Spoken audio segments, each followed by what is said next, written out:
Okay, hello and welcome to our first video in the networking section of this course. And in this video I'm going to be going over the mindset and the key strategies that you need to successfully network your way into finance. Now, you may be interested in getting the names of banks, contact information for people there, and getting calling scripts and other in-depth information on what exactly you should say, how you should say things, how you should present yourself. And that information is important, but it's also important to take a step back and look at the very high level at what you should be doing and how you should be approaching your networking efforts. The way I like to think of it is that with any kind of process, any kind of effort, whether you're trying to get a job, you're trying to advance, you're trying to get a promotion, you're trying to start a business, trying to learn a skill, there are strategies and there are tactics. And strategies are the very high level views of what you should be doing.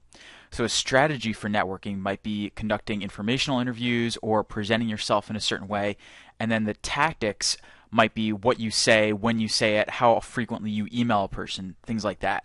So we're going to be going through both in this course, but I wanted to start off by giving you some of the mindset, the high level picture of what you should be doing and how you should be thinking about your networking efforts.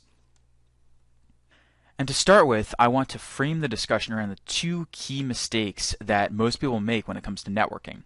And these mistakes are especially common among students at both the undergraduate and MBA level, but can also happen to even working professionals who maybe have not networked that much in a long time or are not that familiar with it, have never had to do much networking on their own.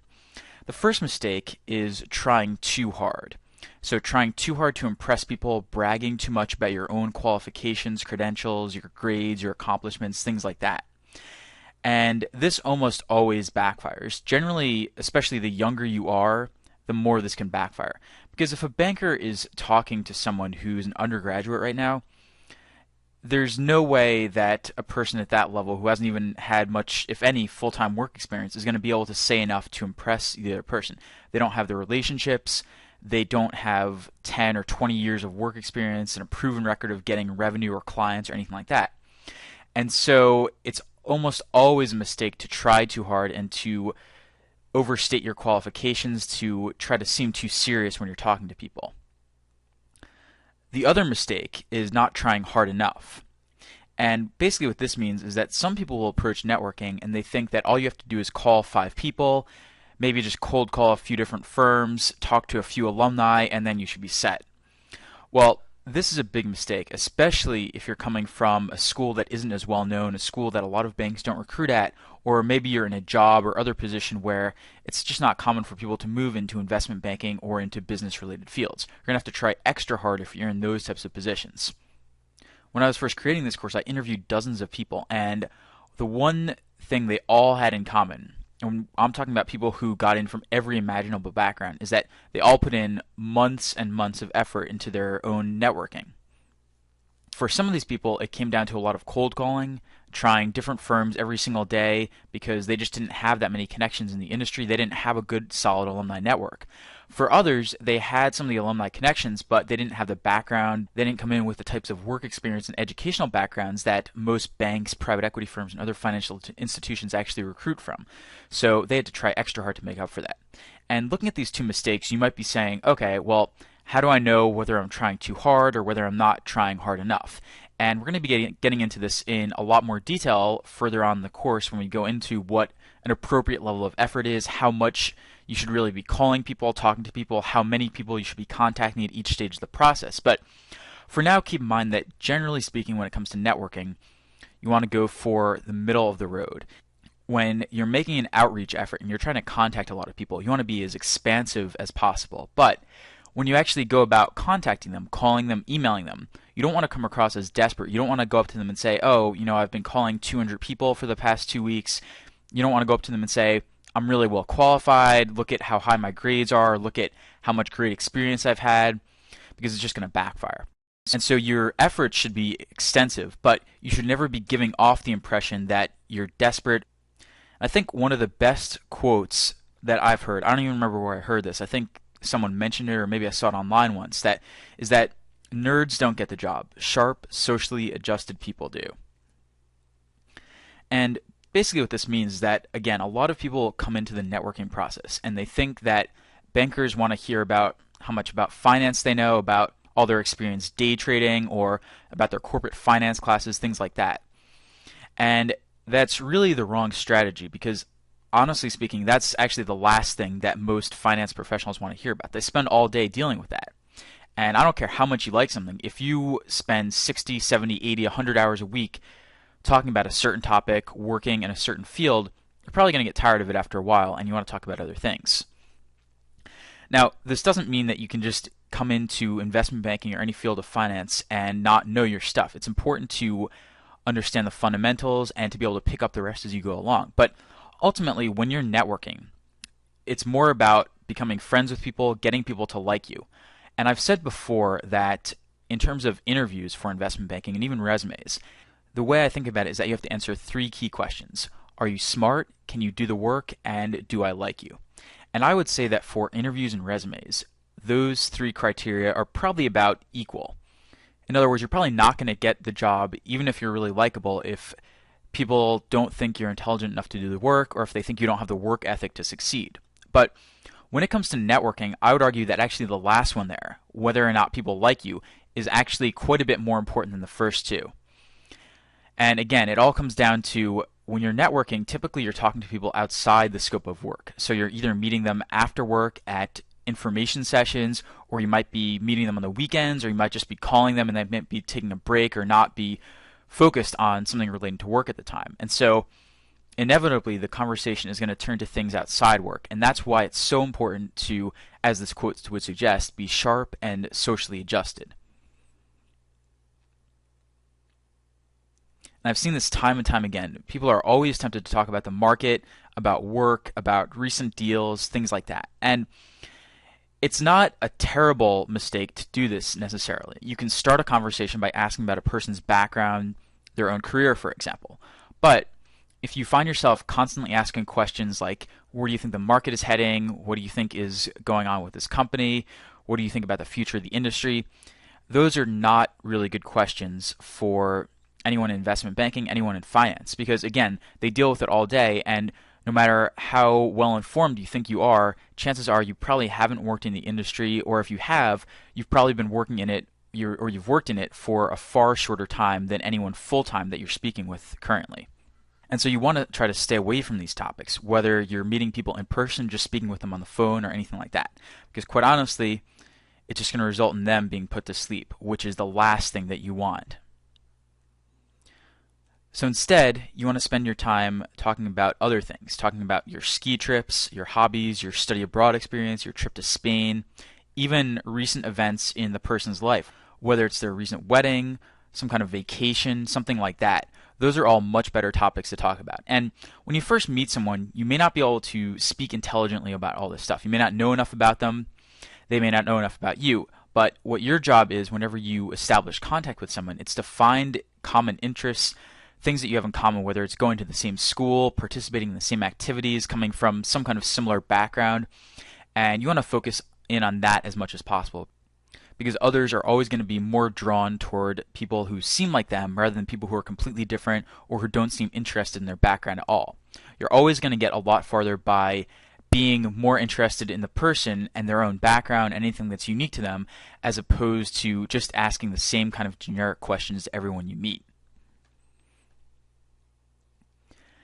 And it's not easy to do this if you're new to networking especially. It's going to take some getting used to, some adjustment to really get this down. But the more you do it and the more practice you get, the easier it'll be to establish these kinds of relationships and to learn what the right and the wrong kinds of questions are going to be. And again, we're going to be getting into this in a lot more detail further on in this course, but for now, this is just a high-level view of how you should be thinking about networking and approaching your efforts.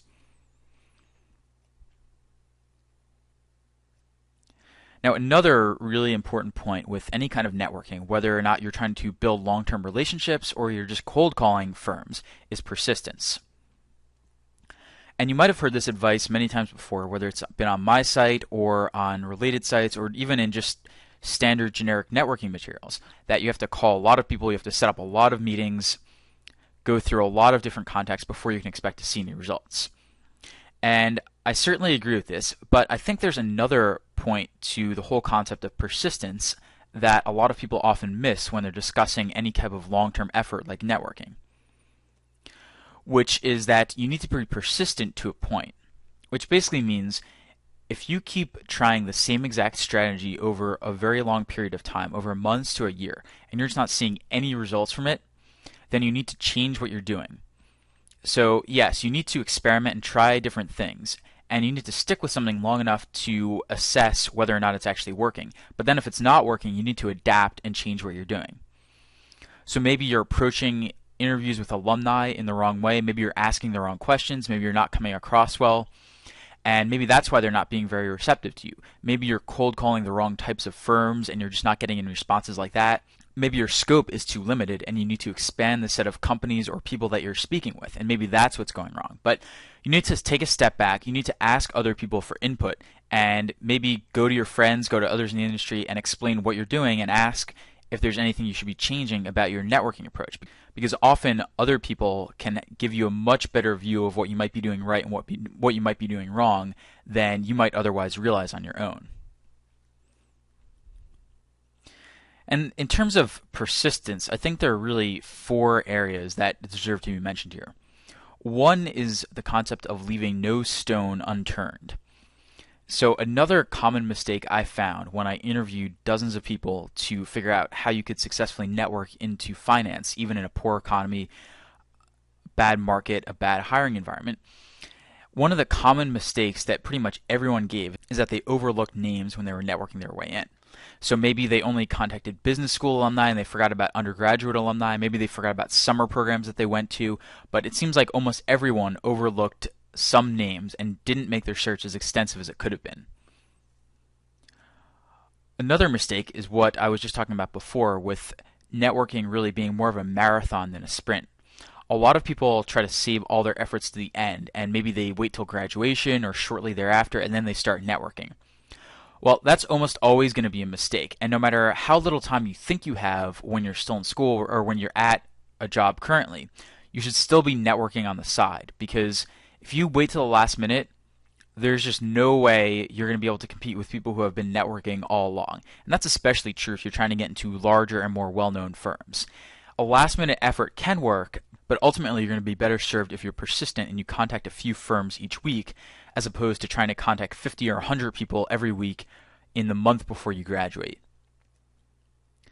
And then, sort of tying into this point about persistence, is that the early bird catches the worm, or in this case, the dollar.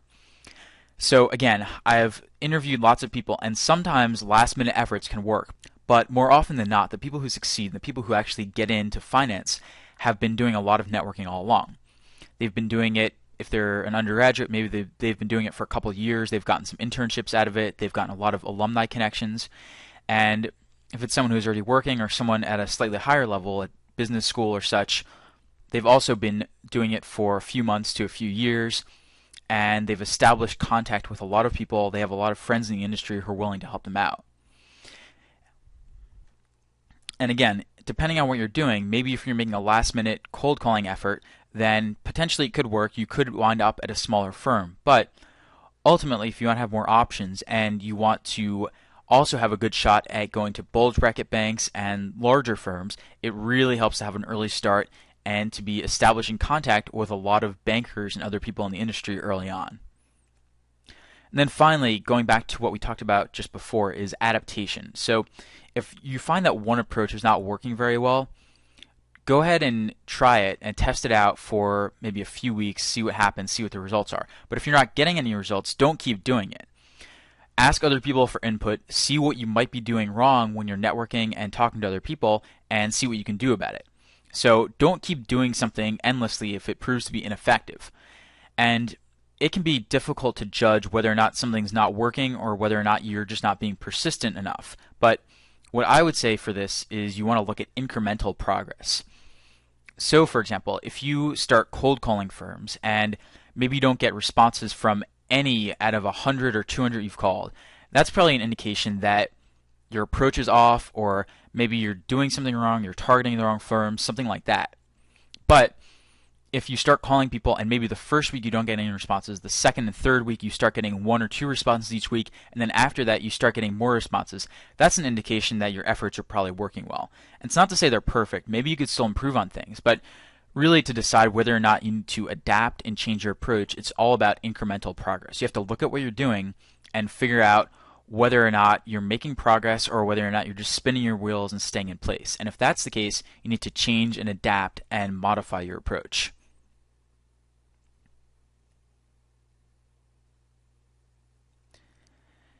Another point that I want to make here, and that's something that is often ignored in a lot of other networking advice and a lot of networking material that you read and see on the internet and in books, is that people are often very focused on the results. And this is especially true if you've just graduated or you're going to graduate very soon, you don't have anything lined up in terms of jobs. And this is not necessarily wrong. Obviously, if you're going to the networking process, you want to have some kind of result to show for it.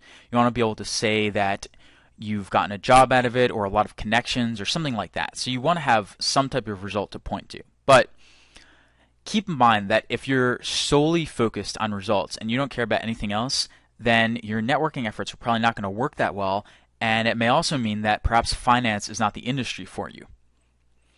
And to explain what I mean by that, keep in mind that when you get to the top of the food chain, whether you're in finance or you're at a Fortune 500 company as the CEO, or you start in your own firm and you're the CEO, basically at that level, it all comes down to relationships. All you're doing on a daily basis is maintaining relationships with other people, reaching out to new companies, new partners, and trying to establish relationships. And really anything in business is extremely relationship driven. So the process that you go through when you go out and set up informational interviews, or even when you cold call different firms, is actually not dissimilar to what executives and VPs, managing directors, and other higher up people in investment banking do when they're trying to find new clients, they're trying to locate new investments, and things of that nature. So keep in mind that if you're strictly focused on the results, then you're probably not going to see as much success as you would if you kept in mind that along the way you're going to learn a lot of things, you'll get used to the lingo, you'll make a lot of connections that could be useful in other areas, you might even make new friends out of the process. And it's also a good test because if you really don't like the networking effort, talking to people and getting to know different people, then finance may not be the field for you because there's a lot of focus on the financial modeling aspects and the technical aspects, but to be honest with you, finance is probably more of a social field than almost anything else. Certainly more social than engineering, computer programming, other things like that. And despite what people say about it and the huge emphasis on financial modeling and the importance that everyone places on that, it really is a social field. And so if you don't like talking to people, if you don't like establishing new relationships, meeting people, and just talking about things with other people that you meet, then you're probably not going to get very far in the industry. Now I just want to go into a few of the different purposes for networking. And one common purpose is just exploring or learning more about the industry. And if you're not under severe time pressure, so maybe you're a freshman or sophomore in college, or maybe you're thinking about going to business school but you haven't applied yet, but you're thinking about maybe going in the next year or two, then exploring the industry, learning more about it, figuring out what you really want to do, those are fine purposes for your networking. This also applies, by the way, if maybe you're already working, you're at a more senior position in a company, and you're also not under severe time pressure, so you just want to explore and learn more about things. And so these are fine for networking, but chances are if you're in this site right now and you're viewing all these things, you're more interested in actually getting a job. And so that's what we're going to be focused on here. And there's always overlap because as you explore and learn more things, you might get interested in different types of jobs, different types of opportunities. So there is always overlap when you talk about this type of stuff. But we're going to assume for our purposes that you're mostly focused on how to get a job out of your networking efforts. And then a third purpose, and this one applies to a lot of people who are working in finance right now, is how you move up the ladder. So how you network with coworkers, how you impress higher ups at your firm, and this is another really important aspect to networking. As I said, for our purposes, we're going to be mostly focused on how you actually get a job out of your networking efforts. We will touch on how you can use networking to explore and learn more about the industry, and we will explore how you can network with coworkers in a later section in this course. But we're going to be mostly focused on how you can use your networking efforts to build relationships and to get people's attention, get recruiters' attention, and actually get interviews and job offers after that. And the way we're going to do that is very simple. We're going to look at basically 3 different high-level strategies that you can use for networking. One of them is setting up informational interviews.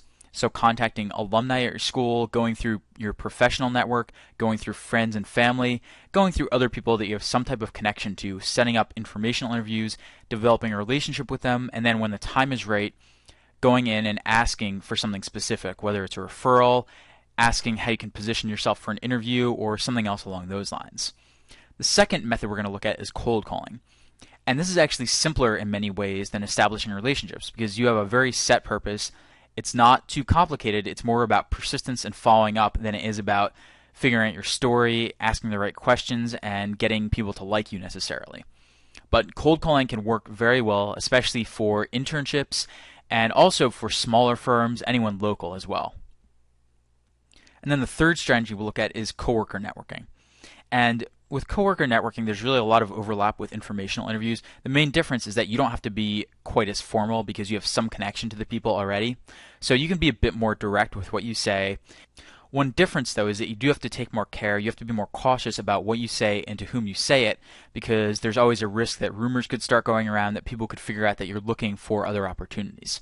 So these are the 3 high-level strategies that we're going to go over. And our method for going through each of these and teaching them will be very simple. We're going to look at an overview of each one first and the process of what you should be doing. Then we're going to get into the step-by-step tactics along the way. So we're going to look at how you might generate names, find contact information for people, decide who's best to contact, and how to prioritize your list. Then we're going to look at how you make the initial outreach, how you contact everyone, and then how you develop relationships, what you say in emails, types of questions that are good to ask. And for cold calling, we'll look at very simply sample cold call scripts, how you should approach people, how you should deal with rejection, and get into some very, very low-level tactics that you should be using when you're actually cold calling and cold emailing places as well. And then for coworker networking, the same applies. We're going to look at an overview first, and then we're going to get into how you actually go about talking to coworkers, how you go about getting referrals. And although these are the 3 high-level strategies, there are going to be some other topics. So we will address, for example, how to go to information sessions and get the most out of them, and how to plan weekend trips to New York, London, other cities like that, and how to meet with bankers there and establish relationships like that as well. So those are the main strategies that we're going to be going over. And coming up next, we're going to be getting into the actual processes for these. So we're going to be looking at what you might do, at what stage you might do it, how to appropriately plan out your whole networking process, and take it from there.